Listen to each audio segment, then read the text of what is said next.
committed from August of 2011 to September of 2013. Within the city of Chicago, a group of men who called themselves the Rack Boys would become the main targets of the investigation. Shit, Rack Boys, affiliated niggas, man, that rich ass cash crew. That's that shit stands for, if you niggas didn't know, rich ass cash crew. The Rack Boys would make themselves known through social media and YouTube, where they shared multiple videos displaying large amounts of cash, luxury vehicles, and expensive items. They'd make their affiliation known by wearing clothing with Rack Boys written on it and writing the group's names in their social media profiles. But pertaining to the federal investigation, 4 members of the Rack Boys were being observed through the surgical eyes of the FBI. They were identified as Kevin Ford, Cortez Stevens, Stephen Garner, and Mikkel Smalley. Additionally, 2 of their girlfriends would find themselves guilty by not only association, but participation. Kevin Ford, a then 26-year-old African-American male with no known employment history, was living in a luxury condo in downtown Chicago and paying over $4,000 a month in rent. More commonly known as Bandman Kevo, his Facebook would indicate he worked as a rapper, and music videos posted to YouTube would show him displaying and rapping about cash, cars, and expensive clothes. In a YouTube video by the Rack Boys titled For the Money, Kevo can be seen wearing a Rack Boys shirt with Kevo written on the back. Investigators found Kevo to be using Facebook to recruit bank account holders with debit cards into the scheme. His pictures of luxurious items would be used as a sales pitch, showing the success of the scam in an attempt to persuade. Private messages would be recovered showing Kevo, as well as his co-conspirators, all sending out the same recruiting messages, one of which stated, "Yo, you don't know me, but we can make some cash together. My brother works at Citibank and he puts money on my account, so I could do you a favor and have him put money on your account. If you want to make $1,900, all you have to do is open up a Citibank account and they will give you a temporary card. We will be able to do it the next day from the time you get the card. It's $100 to go open the account, but if you don't have the money, I'll loan it to you. If this is something you want to do, hit me back. I'll give you more details. You can do this every week, no bullshit. Hit me back ASAP. This is no spam. He can also put money on any bank account." With all 4 men sending the same or similar messages, Kevo was printing fraudulent checks to be deposited into the accounts in what was nicknamed making paper. Kevo's girlfriend, 21-year-old Mercedes Hatcher, was also the mother of his child. They lived together in Merrillville, Indiana, as well as Chicago, Illinois. Investigators would find Mercedes was not only sending messages through social media as she attempted to recruit bank account owners, but she'd be seen on surveillance video with Kevo purchasing money orders and by herself depositing fraudulent checks. When her and Kevo stayed in Indiana, they had a roommate by the name of Cortez Stevens. At 24 years old, Cortez lived in Indiana, and through Facebook could be seen wearing a shirt reading Team Racks on the back, referring to the Rack Boys. Much like Kevo, he'd flaunt expensive items including sneakers and an Audi. His Facebook would reveal recruiting messages while surveillance videos would show Cortez with Kevo depositing checks and purchasing money orders. Another man by the name of Stephen Garner, aka Lil Steve, who was 23 years old, was in jail at the time the criminal complaint was filed. He'd been arrested 4 months prior while traveling with his girlfriend Brittany Sims, who was also the mother of his child. Another member of the Rack Boys, Lil Steve could be seen with large amounts of cash coming out of his pockets, designer clothing, and would be featured in Rack Boys music videos. His girlfriend, 24-year-old Brittany, previously worked at a PLS check cash, and the couple would participate in social media recruitment, depositing fraudulent checks, and purchasing money orders, much of which was caught on surveillance.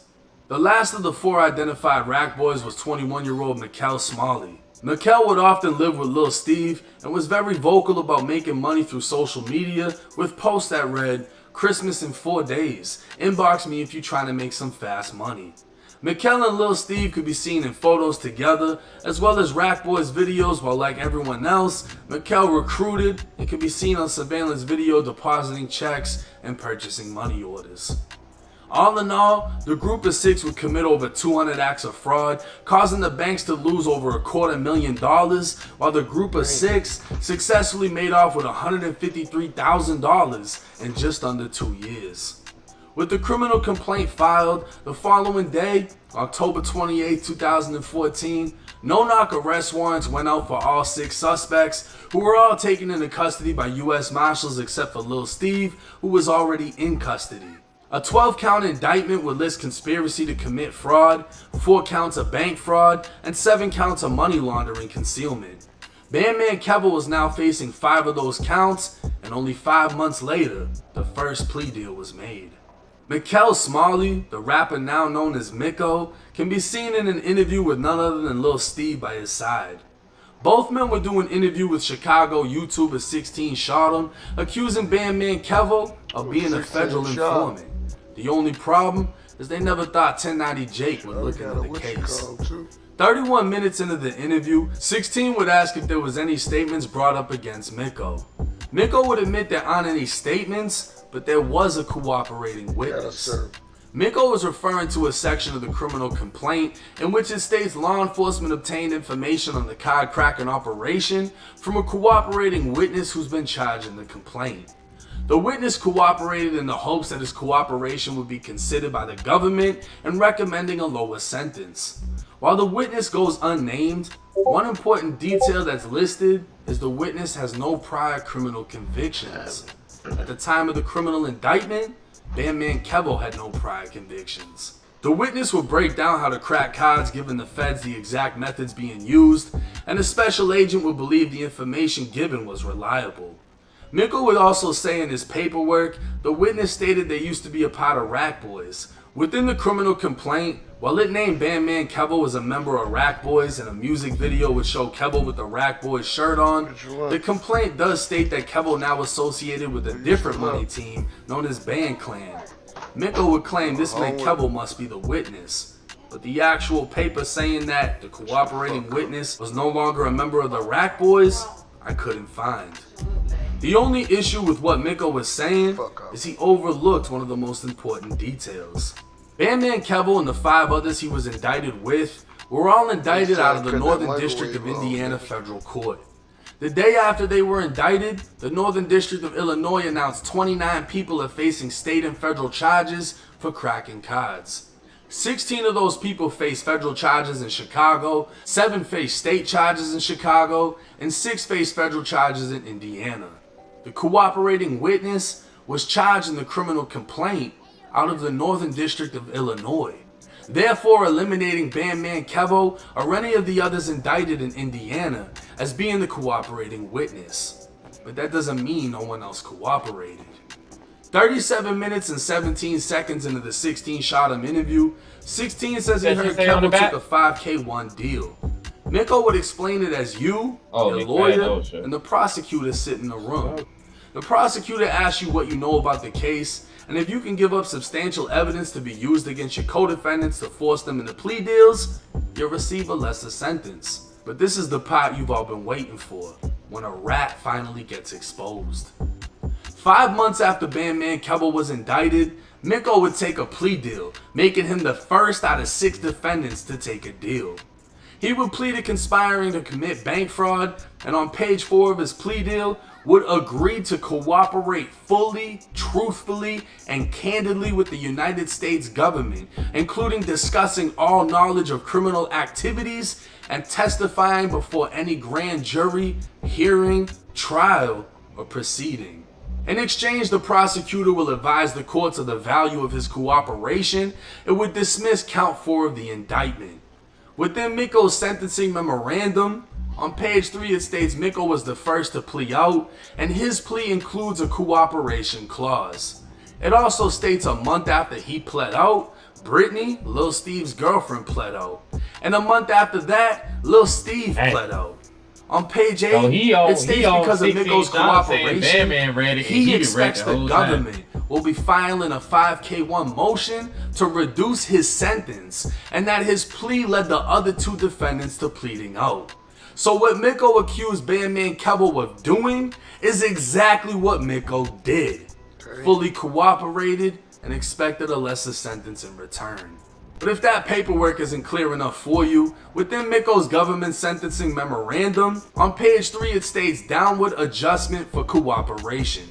The government acknowledges that the defendant made a proffer to the government and that he was by all accounts truthful. A proffer is a written contract between a federal prosecutor and the defendant or someone under a criminal investigation. Put simply, the defendant will agree to give the prosecutor helpful information. In exchange, their statements won't be used against them later in a criminal proceeding. Additionally, the government would note that the defendant was the first co-conspirator to acknowledge his guilt and tender a guilty plea. I watched that whole defendant has consistently indicated a willingness to testify against his co-defendants. The government believes the defendant's cooperation was instrumental in getting other co-conspirators to cooperate with the government and enter guilty pleas. Miko, the main one accusing Bandman Kevo of being an informant, is a certified federal rat. Brittany's paperwork would state she pled guilty without any form of cooperation other than admitting her role in what took place. Her boyfriend Lil Steve will be next to plea out, and on page 4 of his plea agreement, he'd agree to cooperate and testify the same as Miko did. He looked like a rat though. Guilty plea cooperation, he agreed to dismiss counts 2, 4, 9, and 10 of the indictment. On page 4 of Lil Steve's government sentencing memorandum, it states he made a proffer, and based on his cooperation, the government supports a reduced sentencing and 5K1. So both Miko and Lil Steve sat in front of 16 shot him, accusing Bandman Kevo of snitching for a deal, when both of them cooperated for the same damn deal. And so far, Lil Steve's girlfriend is the only one that kept it gangster. But this isn't all. Lil Steve, or Steven, would also go as far as writing a letter to the judge. Your Honor, I am writing you this letter because it's important to me that you know who I really am and where I have come from in my life. But more important, I want you to know where I am headed with my life. Your Honor, I grew up a blessed child, raised in a home with both parents, mother and father, whom instilled in me on how to be a law-abiding citizen, as well as an honorable and respectable young man. In my childhood days, my mom was a paralegal, and my dad was a Cook County sheriff. And even then until now, with my dad being my role model, I once had a dream of following in my father's footsteps and becoming an officer. Growing up and hearing my parents conversing about all the bad things happening in the world, my heart was set out to be a part of making changes and also a part of saving lives. And if y'all want to read the rest of that sappy shit, y'all can just go back, pause it, and keep on reading. With Miko and Lil Steve cooperating, Brittany, Mercedes, and Cortez would plea out without cooperating, other than admitting to their own roles, which essentially is the definition of pleading guilty. But what about Bandman Kevo? According to Kevo's plea deal, he pled guilty to 1 count of conspiring to commit bank fraud, and in exchange for his plea, the government would drop counts 3, 6, 7, and 12. As part of Kevo and Cortez's plea deals, they'd also agree to pay $141,919 in restitution and forfeit a Maserati and Audi that were purchased with funds illegally obtained. Now with Kevo's government sentencing memorandum is where we see the difference between Kevo, Miko, and Lil Steve. While those two were able to have sentence deductions granted for cooperation, the government would state Kevo was undeserving of any leniency for continuing to use social media on pre-trial release when instructed not to, showing up to a court hearing 1 hour late, and having a check cash employee send him screenshots of money orders. Had Kevo been cooperating, these would have easily avoided any deal set in place for a original sentence. And speaking of sentencing, Bandman Kevo would receive a 33-month federal prison sentence, while cooperator Miko would be sentenced to 21 months and cooperator Steve to 24 months. So the paperwork in the case would disprove the entire 16-shot interview where Miko and Steve lied throughout. But that interview would also cause a social media war between Bandman Kevo and 16-shot. Kevo would accuse 16 of being a fraud who lets people pay for interviews to bash rappers for clout. 16 would reply, taking a stance in which he believed it was unbiased journalism. But if Kevo didn't like the context, why doesn't Kevo show his paperwork proving he isn't a rat? Kevo, on the other hand, believed that 16 was truly a journalist. Why would he allow an interview without doing his own homework on the paperwork? Because if 16 had looked into the case, he'd see the only rats in the case were the ones he interviewed. Things would heat up when 16's Instagram was deleted, allegedly by Kevo, and less than a week later the two would go live on YouTube to speak on their differences. But behind the scenes, 16 was contacted by Bandman Kevo's wife Dime, who Kevo was separated from. She would reach out to 16 to warn him on the type of person she feels Kevo is. While 16 and Kevo would drop their issue, 16 would continue speaking to Dime and eventually find himself in a sexual relationship with her. Damn. Dime would end up asking 16 to be in a vlog in which he voiced it could cause unnecessary issues. And according to 16, she said Kevo doesn't care what she does or who she talks to. A video titled "Meeting My Secret Crush in Person" will be posted to YouTube, and the war was back active. Accusations would hit the internet accusing Bandman Kevo of getting a BBL. Pictures would be posted by 16 of Kevo getting surgery, and 16 would land himself an interview at No Jumper in which pathetic Flacco would call me, 1090 Jake, a clout chaser, before 16 spit in his face. Now Kevo would publicize a rumor that 16 was a pedophile after a sex charge was found in 16's criminal history. An arrest report dating back to 2013 would show 16 shot him, whose real name is Raheem McCaskill, was arrested at 18 years old and charged with criminal sexual abuse. Because of an underage victim, much of the summary report has been blacked out. Something happened on 4 to 5 different occasions 3 months apart. Both 16 and the victim apparently went to the same school, and consensual acts took place at an after-school program. The alleged story is 16 was a senior having sex with a freshman, and apparently this took place in an area of the school with surveillance cameras. 16's side of the story was she had a crush on him and was stealing electronics from her home to give to him so he would let her claim him as her boyfriend. Her mother would notice her laptop was missing, confronting her daughter, who in return lied on 16, saying they were having sex. 16 would be charged with only a misdemeanor offense, and the case would eventually be dropped. 16's only felony conviction would be for a robbery with a paintball gun that would end with him being sentenced to probation with the removal of the felony off his record after completion. So no, 16 shot him is not a convicted sex offender, and at no time did he plea out to a lesser offense as the entire case was dismissed. And no, Bandman Kevo was not a snitch, as his paperwork clearly states he only took responsibility for his own actions. In fact, one of the documents Bandman Kevo provided me with was his pre-sentence investigative report. This document is sealed on the Federal PESA website because of the amount of private information it contains, including Kevo's social security number, FBI number, and entire criminal history. It would state that in 2012, at the age of 24, Bandman Kevo was arrested in Chicago for first-degree murder, but Kevo would be released without being charged. This means legally, Kevo was not a killer, as 16's paperwork means legally, he is not a sex offender. And while things between both of them may have gone too far and become too personal for them to reconcile, this video puts all the rumors to rest. Now this was a shitload to cover, which is why it took me so much time to cover everything.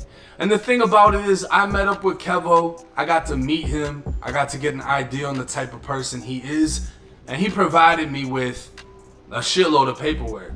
To the point that some of the things in his paperwork, I personally wouldn't have gave out, like the social security number. I mean, there was even like tax shit that was left in there that I'm sure he didn't mean to leave. But what that told me is he didn't care and he didn't have anything to hide. All of the sealed documents in his case that are online, I have them in person. All the other documents that are online match what he gave me, meaning he didn't give me any fake bullshit. But the number one important thing for me is not telling me about your case, not giving me paperwork, but telling me where I can get the paperwork. Because if I can access it myself, I can stamp it as the truth. And in this case, I can stamp that Bandman Kevo is not a snitch. And at the same time, I can stamp that 16 shot him is not a sex offender, a pedophile, or any of the crazy accusations that were sent his way.